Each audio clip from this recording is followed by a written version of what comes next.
Hello everyone, this is Manjeet UPSC.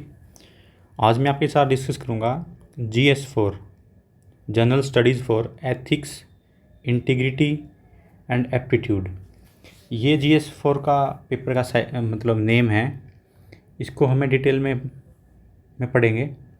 इसमें 250 marks का होता है। इसमें क्या होता है कि आपको theoretical parts and practical parts है। थ्योरेटिकल पार्ट में क्या होता है कि हमें डेफिनेशंस वगैरह पढ़नी है। उसके 13 क्वेश्चन आएंगे या 6 क्वेश्चन आएंगे। 6 क्वेश्चन आएंगे तो उसमें मिलेगा A and B section. In particular question number A में होगा कि A section B section with different section. तो या तो 13 डेफिनेशन लिखनी है। आप सीधी भाषा में बोलूँ तो मैं 13 डेफिनेशन लिखनी है यहाँ में, और उसके 130 मार्क्स हैं। इसमें आपको वर्ड बहुत ज़्यादा लिखने हैं, 950 वर्ड्स, 1950 वर्ड लिखने हैं। बट जो प्रैक्टिकल पार्ट है उसमें केस स्टडी होती है। केस स्टडीज़ का मतलब क्या होता है कि आपको कोई सिचुएशन दे दी, आपको उसका रिएक्शन देना है। जैसे कि आप जा रहे हो, रास्ते में एक्सीडेंट हो गया, तो आप क्या करोगे? उसको वहीं छोड़ दोगे या उसके साथ साथ ले जाओगे कहीं हॉस्पिटल, उसका एडमिट करा के दोनों ड्यूटी सर्व करोगे। तो एक प्रैक्टिकल है। जब आप IAS IPS बनोगे तब आपको चीज़ों को कैसे लेके चलना है। इसमें 6 क्वेश्चन होते हैं और 120 मार्क्स की स्टडीज़ होती हैं। मतलब एक की स्टडी 20 मार्क्स की होती है। और इसमें मार्क्स फैच करना काफ़ी इजी है as compare to theoretical part, क्योंकि उसमें जितना ज़्यादा लिखोगे उतना ही कम है।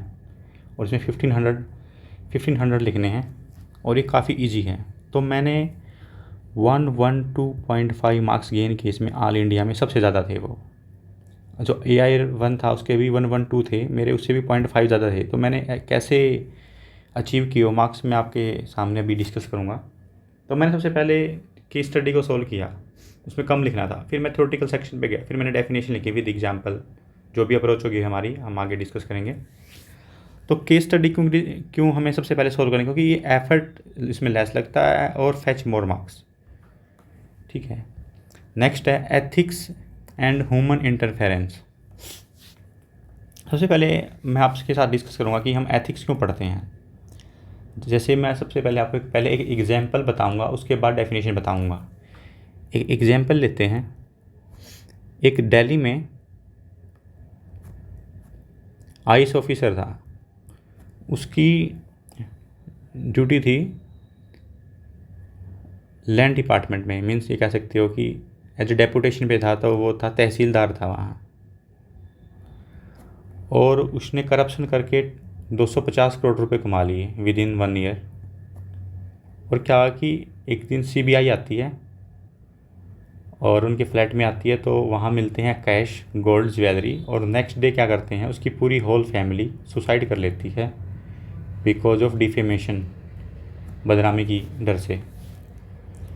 तो देखो, जो जेन्युइन बंदा होगा तो डरेगा नहीं, तो CBI से डरेगा ना, किसी से नहीं डरेगा। अगर कहीं ना कहीं आप करप्शन करते हो आफ्टर सिलेक्शन, तो आपको इस टाइप की सिचुएशन फेस करनी पड़ सकती है।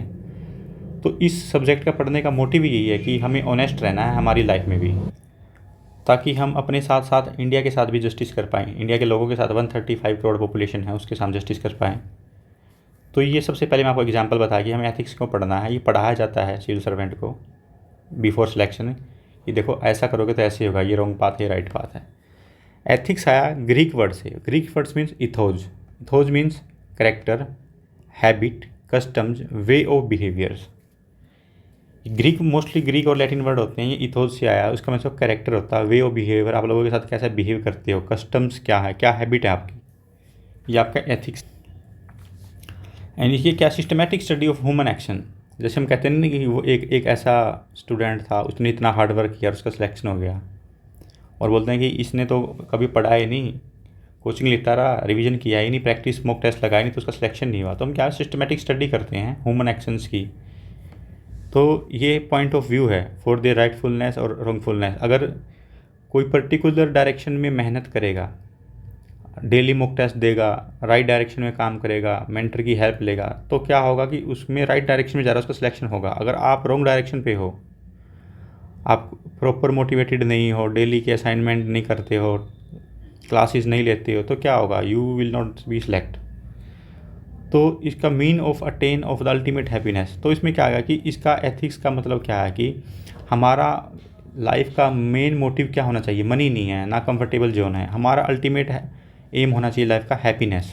ये हमें एथिक्स में पढ़ने को मिलता है। एथिक्स का इतना वास्ट सिलेबस है, आप विद इन 1 ईयर एक नॉर्मल ह्यूमन बीइंग से एक अवेयर सिटीजन बन जाते हो। अगर कोई लगे ना लगे हो तो एक अलग डिफरेंट बात है, बट इसमें आपको इतनी चीज़ें सीखने को मिलेगी। After 1 year you realise that कि आपने जितने भी साल अपने को ग्रेजुएशन की या फिर 10th तक पढ़े वो सब कुछ नहीं था। रियल प्रिपरेशन ही यूपीएससी की है। मैं चाहता हूँ कि इंडियन गवर्नमेंट को यूपीएससी का जो सिलेबस है वो 10th तक कंपलसरी कर देना चाहिए। एथिक्स में क्या सेट ऑफ स्टैंडर्ड हैं which help in guide behaviour choices and action. Choices का मतलब क्या है कि देखो, हमने अगर राइट पाथ लिया तो हम सक्सेस होंगे, अगर रॉन्ग पाथ लिया you will be in jail. तो ये चॉइस है हमारी। एक्शंस का मतलब क्या, हम उसके ऊपर एक्शन करेंगे, राइट के ऊपर करेंगे या रॉन्ग के ऊपर करेंगे। बिहेवियर का मतलब होता है कि हम कैसे रिएक्ट करते हैं सिचुएशन को लेके, हमारा बिहेवियर कैसा है। तो नेक्स्ट है मोरल फिलोसफी। मोरल का मतलब था what is good and bad. Philosophy का मतलब क्या था, उसको स्टडी करना डिटेल में। किसको स्टडी करना? ह्यूमन कंडक्ट को।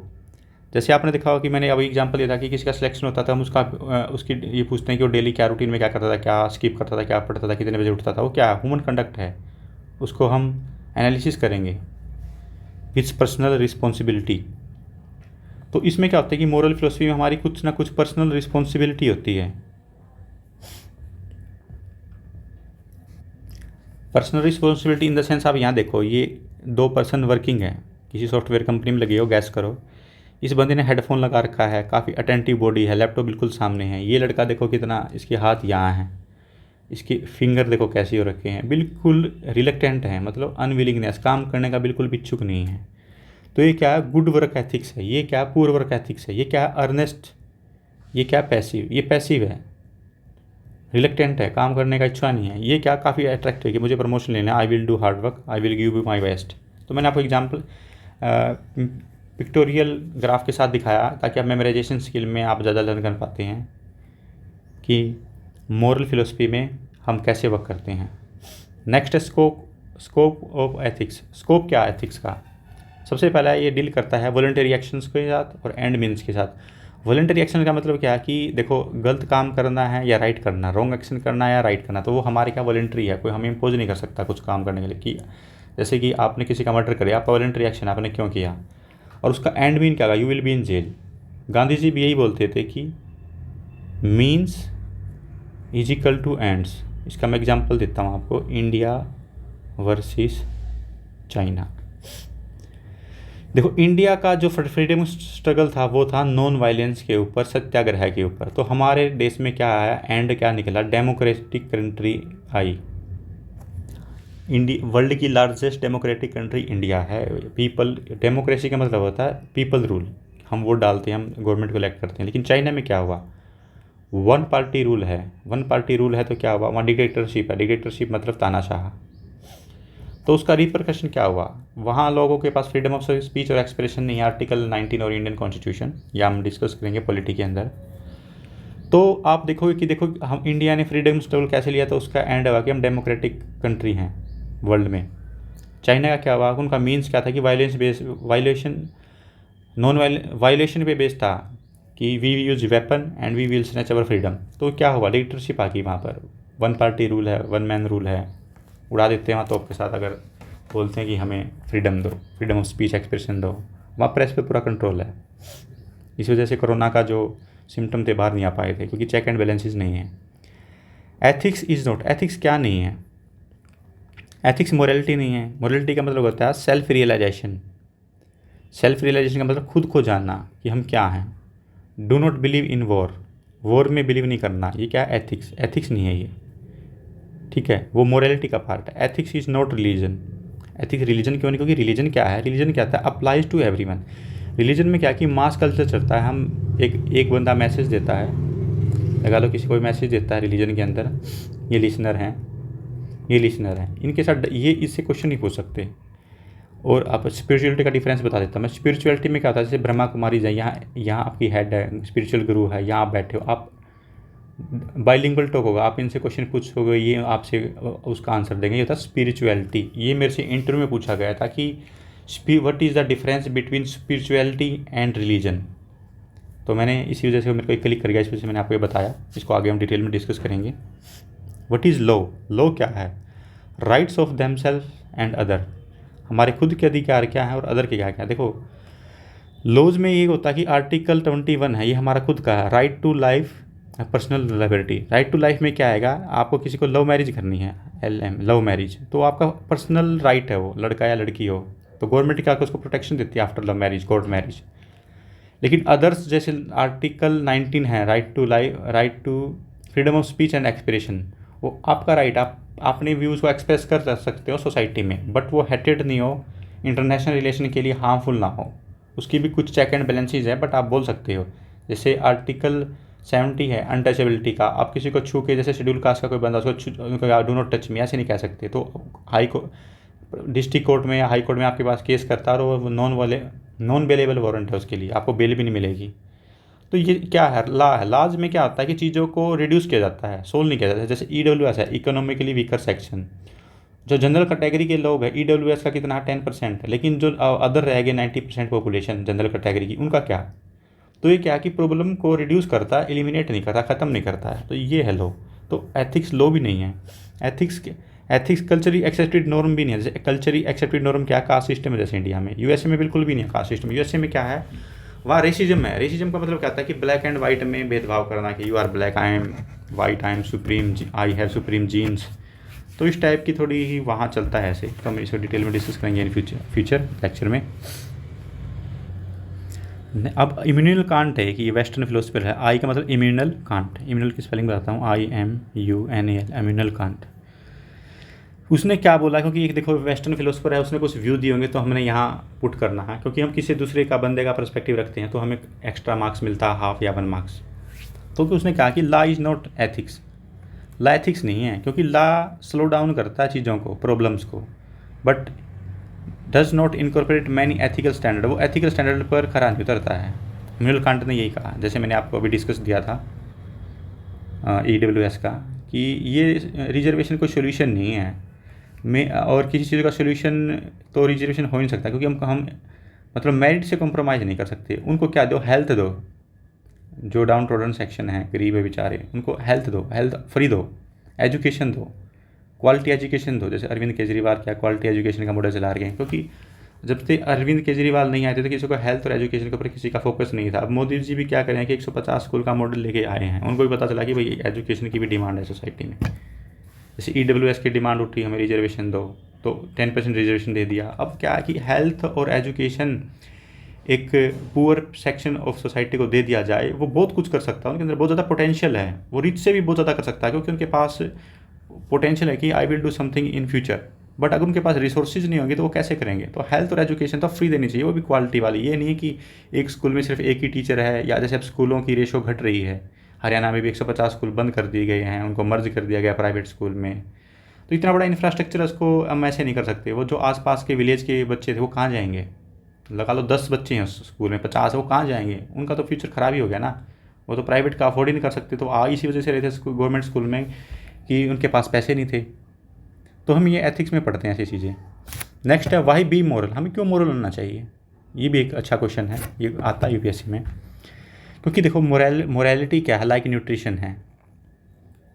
जैसे आपने न्यूट्रिशन पढ़ा हुआ, न्यूट्रिशन क्या क्या, आप जिम में जाते हो, आपको क्या है, फिजिकल हेल्थ की ज़रूरत है, बॉडी बनानी है, मसल्स बनानी है, आप क्या लेते हो, प्रोटीन डाइट लेते हो एंड फाइबर डाइट लेते हो, बट कार्बोहाइड्रेट नहीं लेते, जैसे जो पोटैटो में होता है, आलू के अंदर होता है। क्यों? क्योंकि उसमें फैट ज़्यादा है। जैसे हमें न्यूट्रिशन की नीड होती है, वो फिजिकल हेल्थ के लिए हमारे लिए इंपॉर्टेंट है, वैसे ही हमें भी मेंटल हेल्थ के लिए मोरालिटी की ज़रूरत होती है। मेंटल हेल्थ का मतलब, जैसे सुशांत सिंह राजपूत हमारे एक्टर थे, तो उन्होंने सुसाइड कर ली। क्यों? उनकी मेंटल हेल्थ ठीक नहीं थी। मेंटल हेल्थ का मतलब क्या है कि जैसे अब आजकल ये डिसऑर्डर चल रहे हैं, एंजाइटी, डिप्रेशन, ये हर घर में है, लेकिन पता नहीं है पर्सन को ये होता क्या है। तो ये एंजाइटी डिप्रेशन चली हुई हैं, तो इसको आप डिटेल में भी पढ़ सकते हो, गूगल पे सर्च करना तो ये क्या है, मेंटल हेल्थ के लिए है ये। जैसे कोई साइकेट्रिक के पास जाता है, साइकेट्रिस्ट होते हैं, बोलते हैं मेंटल डॉक्टर, ऐसा नहीं है। एंजाइटी डिप्रेशन किसी को भी हो सकता है, बट वो मेंटल डॉक्टर नहीं है, वो हमारा सॉफ्टवेयर ख़राब हुआ होता है बॉडी का। जैसे हमारी बॉडी होगी हार्डवेयर कंप्यूटर साइंस में, हमारा ब्रेन कैसे काम करता है, सॉफ्टवेयर की तरह काम करता है। तो अगर सॉफ्टवेयर में कुछ अगर वायरस आ जाता है या फिर कचरा, अगर ओवर थिंकिंग करते हैं तो एंजाइटी डिप्रेशन होते हैं। तो मोरालिटी का पार्ट है वो। मतलब हमें मेंटल हेल्थ के ऊपर फोकस करना। अगर आप करप्शन करोगे you will be in jail in future. तो हमें पहले ही ये चीज़ों पढ़ के, अगर हम पढ़ते हैं जिन चीज़ों का ये रिperकशन हो सकते हैं फ्यूचर में, जैसे हम एक दवाई लेते हैं ना, मेडिसिन लेते हैं, तो हमें बोलता है कि ये इसमें रिएक्शन या साइड इफ़ेक्ट हो सकते हैं, तो हम प्रिकॉशन के साथ कोई मेडिसिन लेते हैं, या इसकी आपको इन फ्यूचर हैबिट भी लग सकती है, जैसे स्लीपिंग मेडिसिन की हैबिट लग सकती है, तो ईजिली अवेलेबल नहीं है मार्केट में। तो क्या है, मोरालिटी का पार्ट है। मेंटल हेल्थ के लिए हमें क्या करना है, तो हमें मोरालिटी में पढ़ते हैं कि हमें क्या करना है क्या नहीं करना है। तो यह क्या है, गुड वर्सेस बैड लाइफ।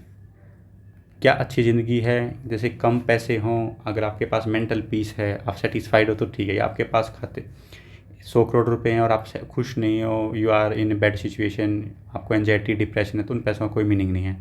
तो हमें पढ़ के पता चलता है, ताकि ऑफिसर आफ्टर सिलेक्शन करप्शन ना करें, और विशल ब्लोअर का काम करें अगर कोई करता है तो ऑफिसर या फिर अदर लीडर। एम्स क्या है, व्हाट ought टू डी, क्या होना चाहिए, जो मस्ट होता है ना, ought टू, क्या होना चाहिए। एंडिंग इवेल्यूशन, किसका एंड क्या होगा। जैसे आपने करप्शन कर लिया, उसका एंड क्या होगा, you will be in jail, you will be caught one day. तो ठीक है ना। तो ये क्या है, एंडिंग इवोल्यूशन करता है कि इसका लास्ट का परिणाम क्या होगा। Ethics as a science, ethics एक साइंस है। साइंस का मतलब कहते हैं हम प्रैक्टिकल चीज़ों को ऑब्जर्व करके उनका एनालिसिस करते हैं। जैसे न्यूटन का थर्ड लगा लो, हमें किसी चीज़ को मूव करने के लिए फोर्स लगाना पड़ता है। Newton third law, every action is equal and opposite reaction. जैसे हम रॉकेट लॉन्च करते हैं, वो क्या है, वो साइंस है। तो एथिक्स भी एक साइंस है। क्यों, अगर हमने ये किया तो ये होगा, अगर हमने ये नहीं किया तो ये होगा। तो ये क्या है, ये भी साइंस है। प्रैक्टिकल चीज़ों का हम एनालिसिस करके निकालती है ना कि ये करने से ये होगा। तो इसके दो ब्रांच हैं एथिक्स के, एक तो है डिस्क्रिप्टिव, एक है नॉर्मेटिव। डिस्क्रिप्टिव में क्या होता है, हाउ ए मैन एक्शन और टू बी। डिस्क्रिप्टिव में बताते हैं कि हमें कैसे एक्शन करने हैं। नॉर्मेटिव में क्या होता है कि हमें मस्ट बिहेव, हमें कैसे बिहेव करना है और क्या नहीं करना है, क्या रूल एंड रेगुलेशन है। तो ये नॉर्मेटिव में आएगा। देखिए नॉर्मेटिव का मतलब होता है, एन से हम निकाल भी सकते हैं, नॉर मतलब ये रूल से रिगार्डिंग बात कर रहे हैं। डिस्क्रिप्शन का मतलब क्या होता है कि हम डिस्क्रिप्शन में बता रहे हैं, उसकी डेफिनेशन टाइप में लगा लो, या फिर हम बता देंगे इसका एंड रिजल्ट ये होगा। नॉर्म में क्या होगा, हम पनिशमेंट देते हैं। अभी क्या है, ब्रांच ऑफ एथिक्स बताए थे मैंने अभी दो, डिस्क्रिप्टिव एंड नॉर्मेटिव। नॉर्मेटिव में क्या होता है, verify by observation, practical observation होगा। जैसे कि किसी ने मर्डर किया और उसको फांसी की सज़ा दी गई, या लाइफ इम्प्रिजनमेंट। लाइफ इम्प्रिजनमेंट का मतलब ये होता है कि या तो 20 साल की सज़ा, या जब तक आदमी जेल में है तब तक जीवित है तब तक जेल में रहेगा। And experience based on observation, experience आएगा, XPERI आएगा, स्पेलिंग गलत है, एक्सपीरियंस रादर देन थ्योरी। हम थ्योरी की में ना जाके उसकी ऑब्जर्वेशन और एक्सपीरियंस में जाते हैं। Free approach with investigation, free approach with investigation का मतलब क्या है कि हम इन्वेस्टिगेशन करके, फ्री अप्रोच है, हमें किसी के ऊपर कोई भी वो नहीं है कि बाउंडेशन की हम आप ये काम कर नहीं सकते कि हमारे साथ क्या हुआ, आप पूछने का कोई राइट नहीं है। तो हम किसी के पास गए, सर आप जेल में क्यों, आपके साथ क्या हुआ, तो हम इन्वेस्टिगेशन कर रहे हैं। तो वो क्या आगे एक डिस्क्रिप्शन में बताएगा, देखो मैंने ऐसे किया, फिर ये हुआ, फिर वो हुआ, अपनी स्टोरी बताएगा। तो डिटेल में डिस्कस करते हैं चीज़ों को ऑब्जर्वेशन और एक्सपीरियंस के द्वारा। जैसे आपने देखा कि आपके पेरेंट्स बोलते हैं डू नॉट डू थीफ, कुछ भी, do not do any wrong activity, आप किसी के साथ लड़ाई झगड़ा मत करो। क्यों, उनको पता है कि इसका एंड क्या, मेंटल पीस जो है वो ख़त्म हो जाएगा, उसका कोई एंड नहीं है। ठीक है। तो ये डिस्क्रिप्शन में। नॉर्मेटिव में कहता है how people ought to act, कैसे लोगों को बिहेव करना चाहिए। प्रोवाइड जस्टिफिकेशन, जस्टिफिकेशन प्रोवाइड करते हैं कि कैसा जस्टिफिकेशन है।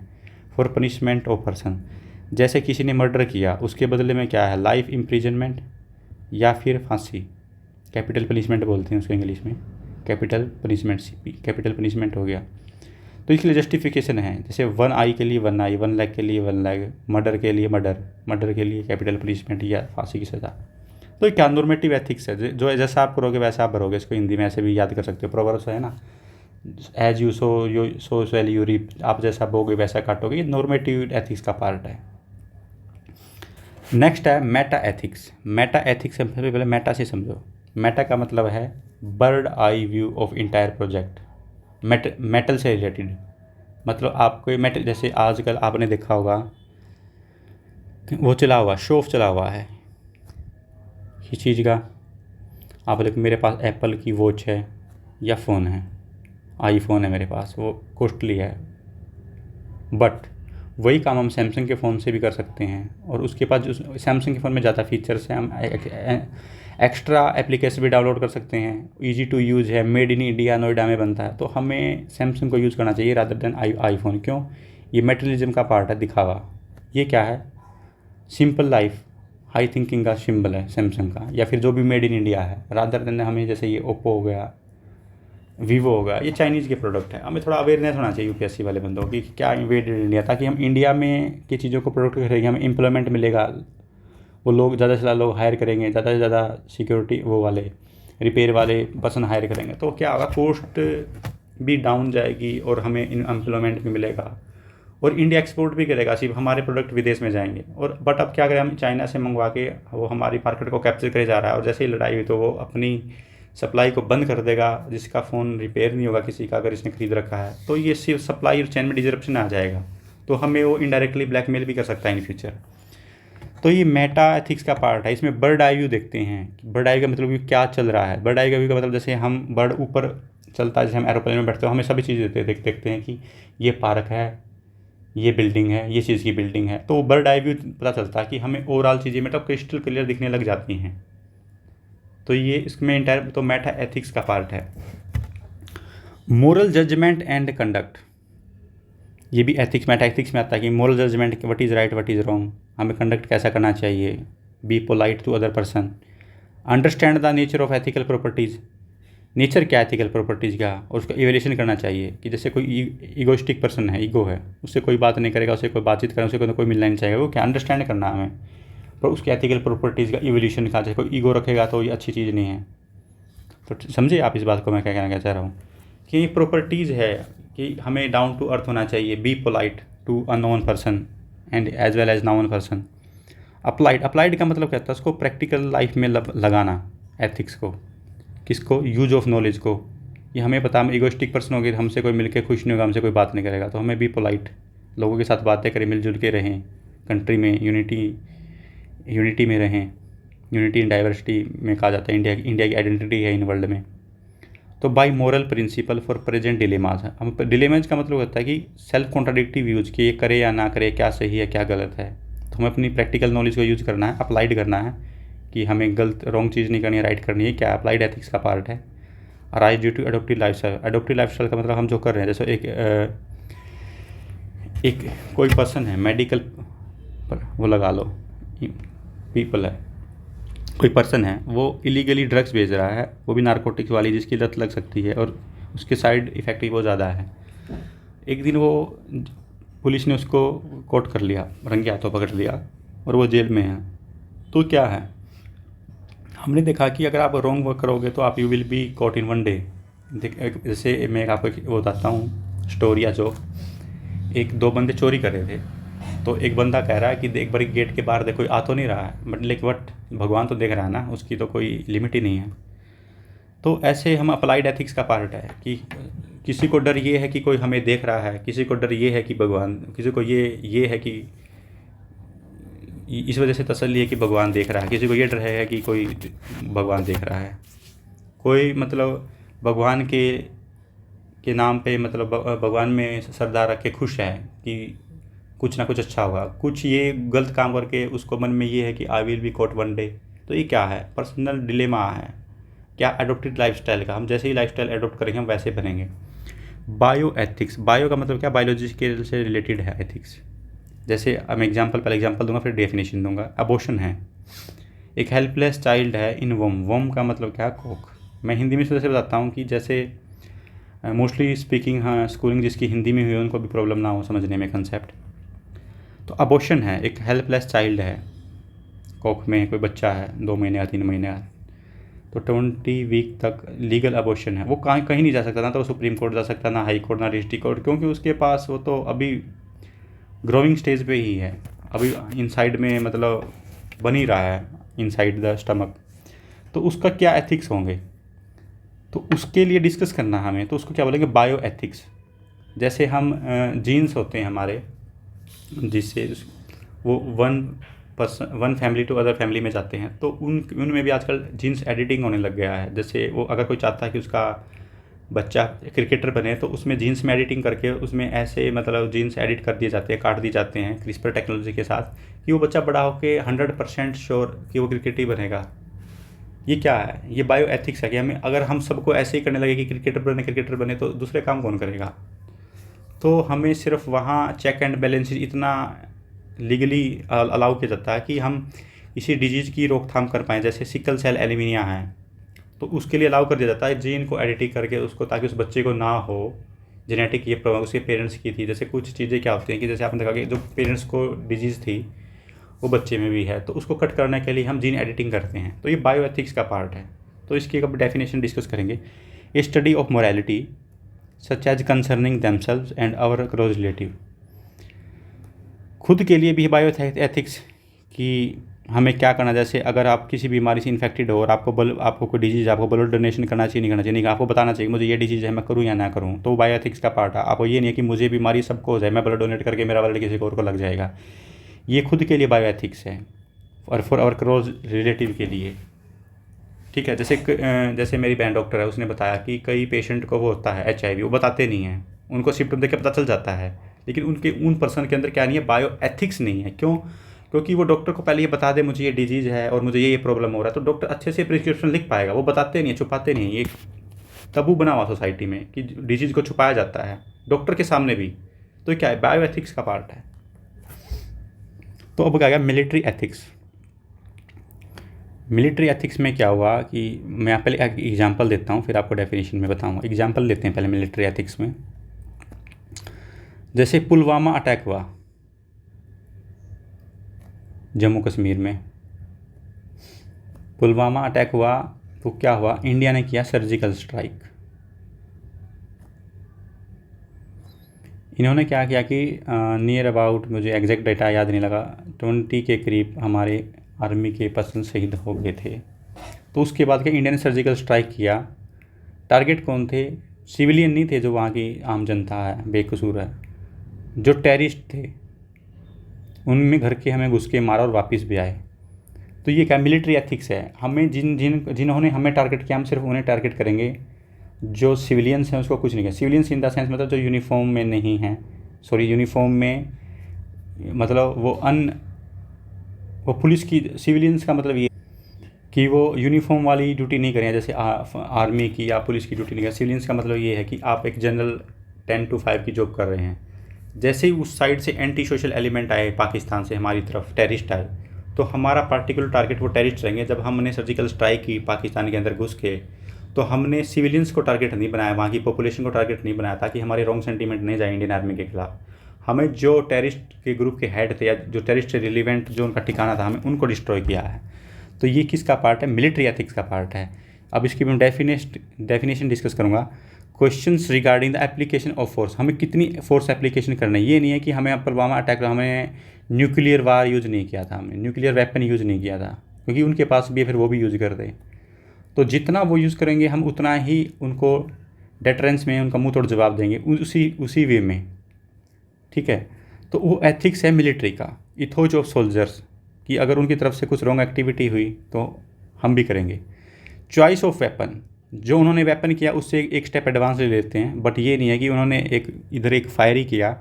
जैसे अभी इंडिया में क्या हुआ, एक मिस हैपनिंग हो गई थी, एक मिसाइल गलती से लॉन्च होगी और पाकिस्तान में जाके गिरी। तो ये नहीं है कि फिर उसके बाद पाकिस्तान ने वॉर स्टार्ट कर दिया। पाकिस्तान की पहले तो औकात नहीं है हमसे भिड़ने की। पाकिस्तान के जो फॉरेन मिनिस्टर IFS बनते हैं जो UPSC में इंडिया में, वहाँ के जो थे IFS हैं, उनका कॉल आया कि आपकी तरफ से एक मिसाइल आई है, इसका हम क्या समझें, इट्स फॉर वॉर या इट्स टेक्निकल एरर। तो इंडिया ने कहा इट्स टेक्निकल एरर। तो हमारे कमीशन बिठाया, तो जो उसमें ऑफिसर्स उनको सस्पेंड किया गया। तो ये क्या था कि ये एक मिलिट्री एथिक्स था, नहीं तो इस छोटी सी हैपनिंग से एक वॉर भी स्टार्ट हो सकता था मास स्केल पे। तो इसमें टारगेटेड सेक्शन रहेंगे, militant anti social element, civilian नहीं रहेंगे। जो बेकसूर उनको नहीं, जो जिसने किया था उसी के ऊपर हम एक काम करेंगे। इन्वायरमेंटल एथिक्स में क्या होगा? इन्वायरमेंटल एथिक्स पहले एक एग्जांपल लेता हूँ मैं, फिर बाद में डिटेल में डिस्कस करूँगा टर्म्स को। जैसे कोई फॉरेस्ट है, सरकार और कॉरपोरेट बोला हम इसको फॉरेस्ट को काट को बैट की कंपनी लगाएंगे, क्रिकेट बैट की कंपनी लगाएंगे। वर्सेस जो वहाँ पीपल रह रहे हैं वो बोलते हैं कि यहाँ पर जो प्लांट्स हैं वो हैं एप्पल के हैं, अदर चीज़ें के, उनसे हमारा डेली लाइवलीहुड होता है। तो ये बोलते हैं मतलब कंपनी वाले फॉरेस्ट में कि हम आपको ना लाइवलीहुड देंगे, आपको जॉब दे देंगे, कुछ परसेंट 10% आपको रिजर्वेशन करके यहाँ के लोकल पीपल को दे देंगे। उन्होंने बोला नहीं, हम तो इसी लाइफस्टाइल में एडॉप्ट हैं, हम यहाँ फैक्ट्री नहीं लगाने देंगे। चिपको आनंद हुआ था, चिपको मूवमेंट। कमेंट में बताना कि वो किस ईयर में और कहाँ पे हुआ था, किस स्टेट में हुआ था इंडिया के। तो बोला कि हमें तो अलाउ नहीं कर सकते हमको फैक्ट्री एस्टेब्लिश करने की। अगर आपने फॉरेस्ट काट दी तो यहाँ पर लैंडस्लाइड भी हो सकती है, यहाँ पर फ्लड भी आ सकता है, हमारी तो लाइफ ही ख़त्म हो जाएगी। तो उन्होंने उस फैक्ट्री वालों को वहाँ पर प्रोटेस्ट चला, 1-2 साल उनको भगा दिया। तो गवर्नमेंट भी पीछे हटी, देखा कि वोट बैंक पे थोड़ा एनालिसिस किया और इंटरनेशनल लेवल पे बात आ गई। तो ये एनवायरमेंटल एथिक्स है कि हमें क्या करना क्या नहीं। ये नहीं कि हमें एक इंडस्ट्रियलिस्ट को बेनिफिट दे दिया और मिलियंस ऑफ पीपल के घर से छत उड़ गई, ऐसा नहीं करना है। तो हमें एक इन्वायरमेंटल एथिक्स भी लेने हैं। उसमें कहते हैं हम फॉरेस्ट कस्ट फॉर ह्यूमन कंजप्शन। जैसे हम स्टार्टिंग में तो ये था कि cut burn and slash farming होती है, झूम कल्टीवेशन बोलते हैं, नॉर्थ ईस्ट में होती है। उसमें क्या था कि फॉरेस्ट हुआ, उसको थोड़ा पैच में काट दिया, लगा लो ये फॉरेस्ट है, इतना पैच काट दिया, और जब यहाँ 2-3 यहाँ 1 साल छोड़े तो यहाँ काट दिया, इतने में यहाँ पेड़ पौधे उगाते हैं, फिर यहाँ की एग्रीकल्चर कर ली। अब इसको छोड़ के यहाँ इस पैच में चले गए तो यहाँ लेफ़्ट कर दिया, यहाँ थोड़े साल के बाद अब ऑटोमेटिक मतलब जो बीज होते हैं वो छोड़ जाते हैं, तो यहाँ पर वो हो गया, फॉरेस्ट हो गया। तो ये रिकवर कर रहा, फॉरेस्ट कट रहा तो रिकवरी कर रहा, लेकिन वो जो फैक्ट्री आएंगी वो रिप्लांट नहीं करेंगी फॉरेस्ट को और अपनी कंपनी एस्टेब्लिश कर लेंगी। तो ये क्या है कि हम ह्यूमन कंजप्शन की तरफ ध्यान दे रहे हैं, लेकिन जो वहाँ पर लाइवलीहुड है जो लोग रह रहे हैं शेड्यूल ट्राइब्स के, उनका क्या। तो ये एनवायरमेंटल एथिक्स में आता है। इसमें ओब्लिगेशन होती हैं फॉर फ्यूचर जनरेशन कि फ्यूचर जनरेशन को क्या करना है क्या नहीं करना है। एक्सटिंक्ट ऑफ स्पीशीज़, मतलब जो स्पीशीज़ लुप्त हो रही हैं, एक्सटिंक्ट का मतलब लुप्त, जो अब 10 मतलब कोई रही नहीं है, अगर 100 से नीचे है तो वो एंडेंजर्ड की कैटेगरी में है, ये हम इन्वायरमेंट में पढ़ेंगे। तो एक्सटेंट हो रही, जैसे डायनासोर देखा होगा आपने, हमें उनके वो मिलते हैं कंकाल मिल गए, स्केलेटन, क्यों? क्योंकि वो एक्सटिंक्ट हो चुके हैं। तो इन्वायरमेंटल की वजह से रहे होंगे, उसके पीछे एक रीज़न है, वो जियोग्राफी में मैं आपको बताऊंगा। कॉम्प्लेक्स बायोसिस्टम है। देखो एक ने बोला कि जैसे ये फॉरेस्ट है, एक पॉलिसी है गवर्नमेंट की कि आप इसको काट दो, लेकिन किसी दूसरी लैंड पे आप पेड़ पौधे लगा के उतनी ही लैंड में लगा दो पौधे, तो आपको हम ये लैंड दे देंगे। लेकिन क्या हुआ, जो एनवायरमेंटलिस्ट उन्होंने ये बोला कि जो ये फॉरेस्ट है ना, ये कॉम्प्लेक्स सिस्टम है, ये 1000 साल से भी ज़्यादा में प्रिपरेशन हुआ, यहाँ एक स्पीशीज़ दूसरी स्पीशीज़ पे डिपेंड है। जैसे हमारा घर लगा लो, आप किसी टाउन में रहते हो, आपके घर पे कोई दूध देने आता है, आप सब्ज़ी लेने जाते हो, हम एक दूसरे से इंटरकनेक्टेड है। अगर आपको बोले कि आपको एक घर बना के जंगल में दे देते हैं या आपको एक समुद्र में घर दे देते हैं, आप वहाँ कैसे रहोगे? तो ये क्या होगा, आप नहीं रह पाओगे, क्योंकि वहाँ आपकी चेन नहीं है, रहने की चेन मैकेनिज्म नहीं है। तो ये क्या हुआ कि जो फॉरेस्ट है वो कॉम्प्लेक्स बायोसिस्टम है, आप उसको ग्रीनरी में से कंपेयर नहीं कर सकते। ग्रीनरी का मतलब क्या है कि आपने पार्क वगैरह बना दिए, प्लांट लगा दिया, नर्सरी बना दिया, वो एक अलग चीज़ है, लेकिन इन्वायरमेंट एक अलग चीज़ है।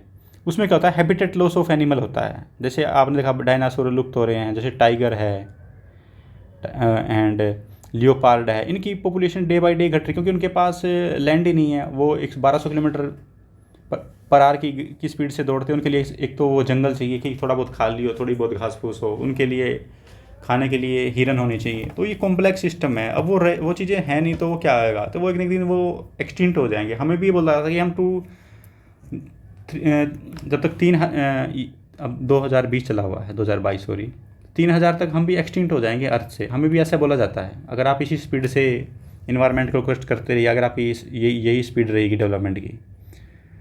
तो नेक्स्ट है वाही, identify ethical standard is hard. तो इसमें बोला गया कि एथिकल स्टैंडर्ड हैं तो हमें बताओ। तो आप यूपीएससी की प्रिपरेशन करिए, सर एथिकल स्टैंडर्ड हम क्या ऑप्ट करें क्या नहीं करें, बताओ, लिख के तो बताओ। तो ये हार्ड है, हम एक डेफिनेशन में इसको बता नहीं सकते। तो इसकी मल्टीपल डायमेंशन, जैसे स्पेसिफिक सिचुएशन लो आप, specific situation oriented, military versus militant, ठीक है। इसमें आइडेंटिफाई क्या करोगे कि कौन सही है कौन गलत है। मिलिटेंट क्या करते हैं, मिलिट्री वालों के अटैक बोलते हैं, मिलिट्री वाले मिलिटेंट को मारते हैं। लेकिन मिलिट्री वाले अगर किसी को एंटी सोशल एलिमेंट को मारते हैं, वो लीगल है, उसके ऊपर कोई एक्शन नहीं होगा। अगर मिलिटेंट मारता तो उसको कैपिटल पनिशमेंट की सज़ा हो जाती है। जैसे कसाब था, आया था पाकिस्तान से इंडिया में बाई शिप इन मुंबई, तो उसको फांसी की सज़ा दी गई। तो ये देखो वेपन दोनों यूज कर रहे हैं, एक लोगों को बचाने के लिए कर रहा है, एक लोगों को मारने के लिए कर रहा है। तो इसमें क्या कि एथिक्स बताइए कि इसके, और वो क्यों मार रहे हैं, वो क्यों आया यहाँ पे, तो उसके एथिक्स क्या होंगे, तो उसको डिफाइन नहीं कर सकते। ये बहुत ही हार्ड डिसीजन है। इसमें कुछ एक अप्रोच बताएगी। अप्रोच का मतलब क्या है कि देखो आप यहाँ से यहाँ गए, एक राइट डायरेक्शन है। अप्रोच का मतलब क्या है कि आप यहाँ से ऐसे भी जा सकते हो, यहाँ पर ऐसे भी जा सकते हो। अप्रोच का मतलब ये है कि आपको मतलब उस फिर क्या करना है, क्या एथिक्स है, हमें बताइए, लिख के बताइए सर। तो अभी बताते, तो जो ऑथर हैं उन्होंने लिखा है जो यूटिलिटी अप्रोच। सबसे पहले यूटिलिटी अप्रोच है, उसमें क्या था कि मोस्ट गुड लिस्ट हार्म, ज़्यादा से ज़्यादा भला हो, मैक्सिमम बेनिफिट लिस्ट हार्मफुल। जैसे हम कोई मेडिसिन लेते हैं ना, तो इसके साइड इफेक्ट बहुत कम है, बेनिफिट ज़्यादा है, तो क्या है यूटिलिटी अप्रोच है। नेक्स्ट है right approach, individual versus other. आपके अकेले के राइट कुछ अलग है, दूसरों के राइट अलग है। जैसे दूसरों के राइट ले तो जैसे आपने आर्टिकल 19 फ्रीडम ऑफ स्पीच और एक्सप्रेशन है, आर्टिकल 21 ऑफ इंडियन कॉन्स्टिट्यूशन आप पॉलिटी में पढ़ोगे, फ्रीडम ऑफ लाइफ और पर्सनल लिबर्टी। जैसे आप ये यूपीएससी में क्वेश्चन आया था, अगर आप लव मैरिज करना चाहते हैं वो कौन से आर्टिकल के अंदर आ जाता है, आपको फंडामेंटल राइट है। फंडामेंटल राइट का मतलब अगर ये वायलेट हुआ तो आप direct supreme court, high court जाके बोल सकते हो कि मेरा फंडामेंटल राइट वायलेट हो रहा है और आप मेरे को मेरा राइट दिलाइए। तो वो आर्टिकल 21 में आता है। तो इसमें बोला कि इंडिविजुअल अप्रोच में आर्टिकल 1921 हो गया। अदर्स में क्या होगा कि जो अदर्स के राइट हैं, जैसे आर्टिकल 14 होगा equality before law, equal protection of law. Equality before का मतलब क्या है कि कुछ भी, जैसे कोर्ट में जाने से पहले सब बराबर है, अंबानी भी बराबर है, नरेंद्र मोदी भी बराबर है और आप भी बराबर हो अगर कुछ केस होता है।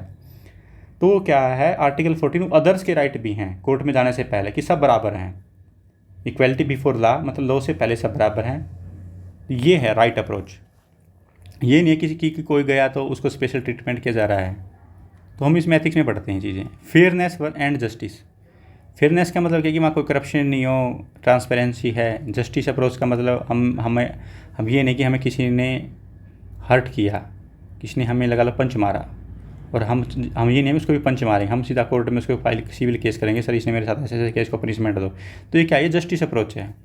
For all human being treated equally, मैंने आर्टिकल 14 बताया था अभी। कॉमन गुड अप्रोच का मतलब क्या है, मैक्सिमम बेनिफिट होना चाहिए, welfare for everyone. Common goods, common good approach में क्या होगा, वेलफेयर फॉर एवरीवन। इसका एक एग्जांपल बताता हूँ मैं आपको। जैसे एजुकेशन, गवर्नमेंट स्कूल है, वहाँ क्या, किसी के पेरेंट्स के पास पैसे नहीं है, वहाँ रीजनेबल अमाउंट पैसे दे के हम उसको देते हैं ताकि उनका बच्चा बड़ा होकर पढ़े लिखे और कहीं ना कुछ काम कर पाए, एजुकेटेड हो, अवेयरनेस हो, गवर्नमेंट की पॉलिसी को इजीली समझ पाएँ, अच्छा बिहेव करे, करप्शन ना करे, मतलब एक गुड ह्यूमन बीइंग बने। तो ये कॉमन गुड अप्रोच है। जैसे गवर्नमेंट मेडिकल कॉलेज हैं, प्राइवेट में भी तो पता है कि आपको कितने चार्ज करते हैं, गवर्नमेंट का ये क्या कॉमन गुड अप्रोच है। जितनी भी गवर्नमेंट की वेलफेयर स्कीम्स हैं अगर वो इम्प्लीमेंट है, करप्शन नहीं हो रहा, तो क्या कॉमन गुड अप्रोच। जैसे इसका एक एग्जाम्पल लेते हैं, जैसे कोरोना का इंजेक्शन था, कोविड-19 का कोरोना का इंजेक्शन लगा, तो वो पुअर को भी लगा, रिच को भी लगा। क्यों लगा, वो कॉमन गुड अप्रोच है। हमारे लिए ये नहीं कि भाई तुम अमीर हो तो पैसे दो, नहीं तो तुम एंटीडोट नहीं लगेगी, क्या पता वो गरीब हो गया हो पहले अमीर हो। तो ये कॉमन गुड अप्रोच है। उसमें ये नहीं देखेंगे कि कौन क्या है। नरेंद्र मोदी के भी वही टिका लगेगा, एक कॉमन जो रिक्शे वाला रिक्शा पुल रहा है उसके भी वही टिका लगेगा कोरोना का, फॉर सेव द लाइफ। तो इसके पीछे रीज़न क्या है, रीज़न यही है common good approach. Virtue approach, virtue का मतलब होता है इंग्लिश में excellence, full development of our humanity like character and value. इसमें क्या होता है कि पूरा overall development of humanity like character and value. Virtue approach है। वर्च्यू मतलब मैंने बताया था भी एक्सीलेंट, मतलब गुड, बेस्ट, इसमें आएगा वर्च्यू अप्रोच। कि उसमें जैसे कोई बच्चा हो तो गवर्नमेंट मेडिकल कॉलेज हैं, उसमें ट्रीटमेंट चल रहा है, फ्री में इलाज हो रहा है, या एजुकेशन है, गवर्नमेंट स्कूल है, तो ये क्या है, वर्च्यू अप्रोच है, उसमें फुल डेवलपमेंट हो रहा है। अगर आपके पास पैसे नहीं है तो आप मतलब गवर्नमेंट आपको इजी लोन प्रोवाइड कर रही है फॉर स्टार्टअप करने के लिए, तो ये क्या है, virtue approach, accident. Helping, holding approach, हाथ पकड़ के चलाना किसी को, इस टाइप में हेल्प करना। नेक्स्ट है डिसीजन मेकिंग। हम डिसीजन कैसे लेंगे, जैसे ये केस स्टडी का पार्ट है, यहाँ इस वजह से डिस्कस कर रहा हूँ ताकि आप पढ़ें केस स्टडी को कैसे अटैम्प्ट करना है, तो आप डेफिनेशन पढ़े तो उनको इम्प्लीमेंट कर पाएँ। सबसे पहले आपके पास कोई केस आया, ये लगा लो आप आईपीएस हो, कोई आपके पास केस आया, तो सबसे पहले फील द इशू, इस बंदे के ऊपर क्या गुजर रहा है, सबसे पहले ये बात। सेकंड नंबर पे क्या करना है, रिलाई ऑन डायलॉग, डायलॉग पे विश्वास करना है। And discussion with other about dilemma, dialogue का मतलब उन्होंने जो हमारे ऊपर बताया, सर मेरे साथ ऐसे ऐसे हुआ, डिस्कशन की, तो हम डिलेमा में कि ये सच बोल रहा है गलत बोल रहा है, तो हम इन्वेस्टिगेशन करवाते हैं। थर्ड क्या होगा, insight and different perspective of other, हमारे इनसाइट का मतलब क्या, इंटरनल व्यूज़ हमारे क्या हैं और दूसरों पे क्या हैं। हमारे जो एसएचओ है, लगा लो आप आईपीएस हो, जिसके 3 स्टार होते हैं उसका एसएचओ बोलते हैं, इंस्पेक्टर, उसका क्या अप्रोच है, आपने क्या ऑब्जर्व किया, आपने उसको बुलाया ऑफिस में, आ जाए आईपीएस ऑफिसर, सर वहाँ पर क्या सीन था, आपको क्या लगता है, क्या कौन इसमें इन्वॉल्व हो सकता है, तो उसका अप्रोच लेना, खुद का लेना। अगर लगता है कि आपका इंस्पेक्टर झूठ बोल रहा है, सही बोल रहा है, तो उसका भी इन्वेस्टिगेशन करवाना किसी by third party. Practical frame of mind, practically हमें डिसीजन लेना नहीं है, आउट ऑफ द रूल जाके कोई भी हेल्प नहीं कर सकता, करेंगे तो वी विल बी कॉट।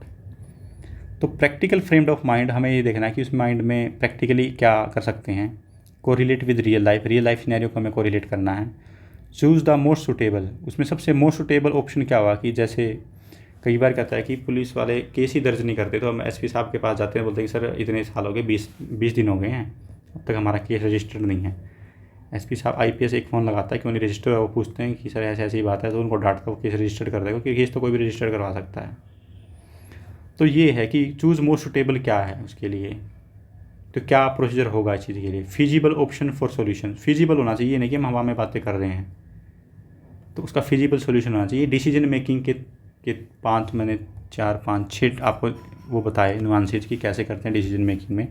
यह आपको अगर यूपीएससी क्लियर ना भी हुआ ना, तो ये आपके जनरल लाइफ में आपको हेल्प करेंगे। नेक्स्ट है मोरल अथॉरिटी। मोरल अथॉरिटी का मतलब क्या होता है, based on principle of fundamental truth. अब पूछेंगे सर ये फंडामेंटल ट्रूथ होता क्या है, फंडामेंटल ट्रूथ इसमें क्या होता है भाई साहब, जैसे कि गांधी जी ने 7 सिंस की बात की है, 7 सिंस, वो आगे डिटेल करेंगे। अगर आप रॉन्ग करोगे आपके साथ रॉन्ग होगा, अगर आप राइट करोगे आपके साथ भी क्या होगा, राइट होगा। सही के साथ सही होता है, गलत के साथ सही होता है, ये लॉ ऑफ नेचर है। जैसे आप क्या कि आप, मैं एग्जांपल देता हूँ, एग्जांपल से समझते हैं। आपने प्लास्टिक पोल्यूशन लिया, प्लास्टिक आप कहीं पे गए, आपने प्लास्टिक में सामान लिया, आपने उसको फेंक दिया, वो प्लास्टिक 500 सालों तक डाइजेस्ट नहीं करती हमारी, तो इधर उधर घूमता रहता है, उससे क्या होगा, पोल्यूशन होगा आपके शहर के अंदर, आप जहाँ पर रह रहे हो, तो वो आपकी एयर होगी, वाटर हो गया, उसमें पोल्यूशन करेगा। तो उसका आपने उसको फेंका, मिसयूज़ किया, ऐसे फेंक दिया, और उसने आपको क्या किया, बैड एयर दी, बैड वाटर दिया, और जो बायोलॉजिकल चीज़ें थी वो डिस्ट्रॉय हुई। तो ये क्या है, न्यूटन का जो थर्ड लॉ, एवरी एक्शन, मेरे से इंटरव्यू में क्वेश्चन पूछा गया था कि साइंस का ऐसा कौन सा लॉ है जो हम सिविल सर्विस में भी यूज़ कर सकते हैं, ये मुझसे क्वेश्चन पूछा गया था इंटरव्यू में। तो मैंने बोला था कि न्यूटन का third law, every action equal and opposite reaction, जो हम करते हैं हमारे साथ वैसे ही होता है। जैसे हमने किसी से पोलाइटली बात की, वो बंदा हमारे से पोलाइट में बात करेगा, हमने किसी से गुस्से से बात की, तो नेक्स्ट वाला सामने वाला बंदा भी गुस्से से बात करेगा। ये क्या है, ये साइंस है, न्यूटन का थर्ड लॉ है, जो हम इसमें भी देखेंगे एथिक्स में। तो एथिक्स साइंस हुई नहीं हुई साइंस, तो हमें यही डिस्कस करना है। तो हमें चीज़ का काफ़ी ब्राइड कॉन्सेप्ट रखना है कि हमें कैसे चीज़ों को इम्प्लीमेंट करना है एज ए सिविल सर्वेंट। सबको इंटीग्रिटी के साथ लेके चलना, तो ये नहीं है कि आप अकेले कुछ कर पाओगे, नहीं, कोलीग को साथ में लेके चलना होता है। तो नेक्स्ट है एडहेरेंस टू ट्रूथ, सच्चाई के साथ चिपके रहना, because truth does not change. कहते हैं ना कि सन एंड ट्रूथ कम्स ऑलवेज। जैसे सन क्या होता है कि ऑलवेज मॉर्निंग में, कभी कभी बादलों में छुप जाता है तो वो वापस आता है किसी दिन, 1-2 दिन के बाद आ जाता है। सर्दियों में भी जैसे नवंबर दिसंबर में आप देखोगे सन नहीं निकल रहा है, लेकिन जनवरी के एंड में, फरवरी में सन बाहर आ जाता है, फोग हट जाती है। वो क्या है, ट्रूथ भी कभी ना कभी सामने आएगा। तो ये ट्रूथ का यहाँ क्या मीनिंग है कि आप सिविल सर्वेंट बनोगे, आपने कुछ ऐसी एक्टिविटी की, you will be caught one day. Next क्या है, इंडिविजुअल कंसाइंस। कंसाइंस का मतलब क्या है कि हमारी अंतरात्मा, पुण्य अपुण्य विवेक। इंडिविजुअल कंसाइंस कि हमें करना चाहिए नहीं करना चाहिए। किसी ने बोल दिया कि आप ये ड्रग्स लो, इसका सेवन कीजिए, आप अच्छी चीज़ है, आप बोलेंगे नहीं मैंने तो ये पढ़ा है इनको लेने से ब्रेन ख़राब होता है, हेल्थ ख़राब होती है और लाइफ भी ख़राब हो जाती है। तो ये आपकी क्या है, इंडिविजुअल कंसाइंस है। जैसे आपके ऑफिस में कोई आपको बोला कि लो सर ये 1 करोड़ रुपये और मेरा ये काम कर दो, वो इलीगल है। जैसे अब आप नोएडा में देखोगे, नोएडा में क्या हुआ कि जो ट्विन टावर है उसको कोलैप्स कर दिया गया सुप्रीम कोर्ट के द्वारा। क्यों, क्योंकि अगर सुप्रीम कोर्ट उनको नहीं गिराता तो कल ना कोई आके ज़रूर वही काम फिर करता। कल फिर कोई ना कोई बिल्डर आकर घूस देता किसी ऑफिसर को, फिर ये सिनेरियो स्टार्ट हो जाता। अब किसी की हिम्मत नहीं है, जब से ट्विन टावर गिरा है नोएडा में, कि अब कोई भी दिल्ली के आसपास कोई भी बिल्डर करप्शन करके कोई भी ऐसी बिल्डिंग, एक्चुअली में उसमें क्या था कि सैंक्शन किया गया था 14 मंजिल का, उसमें 18 मंजिल बना लिया गया। और वो पहले वहाँ पार्क के लिए लैंड अलॉट की गई थी, मैं वो डिटेल में बता रहा हूँ क्या इशू था। पार्क के लिए अलॉट की थी और वहाँ बना दिया उन्होंने बिल्डिंग, उसमें लैंड में कन्वर्ट करवा के बिल्डिंग लैंड में कन्वर्ट करके। तो वो लोग पहुँच गए जो जिन्होंने उसके सामने जो बिल्डिंग थी ना, उन लोगों ने वो बिल्डिंग इस वजह से खरीदी थी क्योंकि उसके सामने पार्क है। किसी लोगों को अच्छा लगता है कि घर के सामने पार्क होना चाहिए, उन्होंने इस वजह से वो बिल्डिंग खरीदी थी कि हमारे सामने पार्क है। लेकिन वो क्या हुआ कि 5 साल के बाद वहाँ पर एक बिल्डिंग बन गई, क्योंकि वो पार्क की लैंड को उसमें किसमें कन्वर्ट कर दिया गया, बिल्डिंग वाली लैंड में, यूज लैंड में। तो उसका सुप्रीम कोर्ट में केस चला, तो सुप्रीम कोर्ट ने बोला तो ये तो कल फिर और भी बिल्डर ऐसा करेंगे, तो उन्होंने उस बिल्डिंग को गिरा दिया माइंस लगा के। उसमें 14,000 किलो विस्फोटक पदार्थ लगाया गया है, एक्सप्लोजिव सब्सटेंस लगाए गए हैं उसमें, जो एक हमारी ब्रह्मोस मिसाइल है उससे भी ज़्यादा। समझ रहे हो कितना बड़ा डिसीजन था ये सुप्रीम कोर्ट का। नेक्स्ट है मोरल क्या है, issue related what is right what is wrong, ये मैंने आपको बता चुका हूँ मैं आपको क्या सही है क्या गलत है। मोरालिटी, यूपीएससी में पूछा था कि व्हाट इज़ मोरल और व्हाट इज़ मोरालिटी, इनमें क्या डिफरेंस है। देखो मोरल में तो ये होगा कि what is right and wrong, लेकिन मोरालिटी में क्या होता है कि हमारा जो कंडक्ट है बेस्ड ऑन पर्सनल कंसाइंस, हम जो भी हम एक्टिव, जैसे आप लोग, अब जितने भी लोग मुझे सुन रहे हो, या तो यूपीएससी की प्रिपरेशन कर रहे होगे या स्टेट पीसीएस की कर रहे होगे, या कोई एक अच्छे ह्यूमन बीइंग होगे जो आप पढ़ने का शौक रखते हो, जो पढ़ाई की वीडियो देख रखे हैं, वरना तो गाली गलोच वाली वीडियो चलती हैं यूट्यूब पे, पढ़ने वाली कम ही चलती हैं। तो उसमें मोरालिटी क्या है कि पर्सनल कंसाइंस क्या है रादर देन लॉ, आपकी खुद की पुण्य विवेक, क्या करना है क्या नहीं करना है रादर देन लॉ। तो ये बोला कि सीट बेल्ट यूज करो, नहीं तो आपका 1,000 का फाइन है। अगर आपका पर्सनल कंसाइंस क्या बोलेगा, अगर मेरा एक्सीडेंट हो गया, मेरे पास सीट बेल्ट है, तो मैं आउटसाइड द कार हिट करके कहीं बाहर नहीं जाऊँगा, गिरूँ नहीं गा, तो आपको इंजरी नहीं लगेगी। आपकी पर्सनल कंसाइंस क्या बोलती है कि मैं सीट बेल्ट यूज़ करूँगा ताकि मेरी सेफ्टी के लिए है। लॉ क्या बोलता है, अगर आप ये यूज़ नहीं करोगे आपको फ़ाइन लगेगा, वो आपको डरा धमका के वो चीज़ को इम्प्लीमेंट करने के लिए है। तो ये मोरल और मोरालिटी का डिफरेंस है। अब आएगा वैल्यूज़। व्हाट इज़ वैल्यूज़ क्या होती है, ये क्या है, इंडिविजुअल प्रिंसिपल है, गाइडेंस जजमेंट है। इंडिविजुअल प्रिंसिपल का मतलब देखो हर आदमी का अपना कुछ होता है कि देखो मैं ये काम तो बिल्कुल नहीं करूँगा, होता ना हर आदमी का, मैं तो ये काम बिल्कुल नहीं करूँगा क्योंकि ये तो मेरी आत्मा के अगेंस्ट है। Guide judgement, behaviour of the person and group, किसी पर्सन के लिए भी हो सकती है वैल्यूज़, पर्सनल वैल्यूज़ ही अलग होती है, जैसे आपकी खुद की पर्सनल वैल्यूज़ है और एक ग्रुप की पर्सनल वैल्यू अलग होती है। ग्रुप बना लिया, जैसे कोई भी ग्रुप है उसकी पर्सनल वैल्यू अलग होगी। एग्जाम्पल इक्वालिटी एंड जस्टिस, बताता हूँ मैं आपको डिटेल में। जैसे इक्वालिटी ये बोलती है कि रिजर्वेशन नहीं होना चाहिए, रिजर्वेशन कोई सोल्यूशन नहीं है। लोगों को हेल्थ दो, एजुकेशन दो, ताकि वो हमें कम्पीट कर पाएँ, जो डाउन ट्रोडन सेक्शन है वो अमीर लोगों को ट्रीट कर पाएँ। क्योंकि रिजर्वेशन से क्या हुआ कि रिजर्वेशन तो 100 बंदों का बेनिफिट हो गया, लेकिन जो फेल हो गए उनका क्या, सिलेक्शन ले लिया किसी गवर्नमेंट जॉब में। बट जस्टिस ये बोलता है कि जो पुअर हैं उनको एकदम हम इतनी फैसिलिटी नहीं दे सकते कि वो आपको कम्पीट करें, तभी ये रिजर्वेशन दिया गया है। इन फ्यूचर हम इसको ख़त्म कर देंगे, बट ये फिजिबल नहीं है ख़त्म कर पाए, उसके लिए बहुत सारी मतलब पॉलिटिकल एंगल जुड़े हुए हैं। तो ये दो चीज़ें हैं। वैल्यूज़ क्या बोलती है, इक्वालिटी होनी चाहिए, बट कॉन्ट्राडिक्ट किसके साथ करिए, रिजर्वेशन के साथ। जस्टिस क्या कह रहा है, जस्टिस ये कह रहा है कि जस्टिस होगी ग्रुप की वैल्यूज़, इक्वालिटी होगी पर्सनल वैल्यूज़। इक्वालिटी पर्सनल में भी आएगी, ग्रुप में भी आएगी, बट अब यहाँ एक एग्जाम्पल के हिसाब से तो पर्सनल में लेके यहाँ 40 बता रहा हूँ। तो ये आप देख रहे हैं जस्टिस में क्या होता है कि पुअर और रिच के लिए एक ही कोर्ट होना चाहिए। उनके लिए अगर पुअर के पास वो नहीं है, वो एडवोकेट करने के पैसे नहीं है, तो एडवोकेट भी प्रोवाइड किए जाते हैं फ्री में, गवर्नमेंट जो एडवोकेट होते हैं। तो ये क्या है, ये वैल्यूज़ हैं हमारी। जैसे मेरी वैल्यूज़ है कि मैं करप्शन नहीं करूँगा। जैसे आजकल झूठ बोलना तो आम बात हुई है, कोई भी बोलता है कि मैं झूठ नहीं बोलूँगा। जैसे आपने वेट लॉस करना है, आपकी पर्सनल वैल्यू क्या बोलेगी, मेरा वेट ज़्यादा हो गया है और मैं रिड्यूस करूँगा, मैं कार्बोहाइड्रेट डाइट कम खाऊँगा। ये क्या आपकी पर्सनल वैल्यू है। और ग्रुप की वैल्यू क्या है कि भाई ज़्यादा कार्बोहाइड्रेट नहीं खाना चाहिए, आपका वेट बढ़ेगा। ये डिफरेंस है दोनों में। इंट्रिंसिक वैल्यू का मतलब क्या कि हमारी इंटरनल चीज़ें हैं। एक्सट्रिंसिक वैल्यू का मतलब क्या कि ये वैल्यूज़ भी दो टाइप की होती हैं। इंट्रिंसिक मतलब इंटरनल, एक्सट्रिंसिक में एक्सटर्नल, इन का मतलब इंटरनल, ये एक्स लिखा तो एक्सटर्नल, मैं ऐसे याद करता हूँ। इन का मतलब इंटरनल, एक्स का मतलब एक्सटर्नल वैल्यूज़। इंटरनल में क्या आएगी, जैसे ट्रूथ, आप सच्चाई बोलते हो, ब्यूटी, गुडनेस, टेम्परनेस, टेम्पर से मतलब आप काम रहते हो, गुस्सा नहीं करते, ये क्या आपकी इंटरनल वैल्यू है। गुडनेस का मतलब आप काइंड हो, पुअर पीपल के रिगार्डिंग, या हेल्प करने में ऑलवेज रेडी रहते हो। ब्यूटी का मतलब क्या है, एक तो होती है स्किन वाली ब्यूटी, एक होती है इंटरनल ब्यूटी, आपके काम में झलकती है ब्यूटी, तो वो है इंट्रिंसिक वैल्यू आपकी। एक्सट्रिंसिक में क्या है, आपके पास कितने पैसे हैं, आप कितना दिखावा करते हो, या आप दिखावा कर, आपके पास वैल्यू है तो दिखावा भी नहीं करते हो। अगर आपके पास पैसे दिखावा नहीं करते हो तो इंटरनल वैल्यू है, अगर आपके पास पैसे आप दिखावा करो क्या, एक्सटर्नल वैल्यू है। फिजिकल फिटनेस है, आपको 6 पैक्स बनाने हैं, ये क्या आपकी एक्सट्रिंसिक वैल्यू है, आप आउटसाइड से अच्छे दिख रहे हो। फेम है, जैसे फेमस होना आपको, ये क्या आपकी एक्सटर्नल वैल्यू है। इंटरनल वैल्यू अलग होती है, एक्सटर्नल वैल्यू अलग होती है। तो आपने देखा कि वैल्यूज़ 2 टाइप की होती हैं, इंटरनल और एक्सटर्नल। वैल्यूज़ में क्या होता है कि हमारी पर्सनल वैल्यू भी होती है और ग्रुप की वैल्यू भी होती हैं।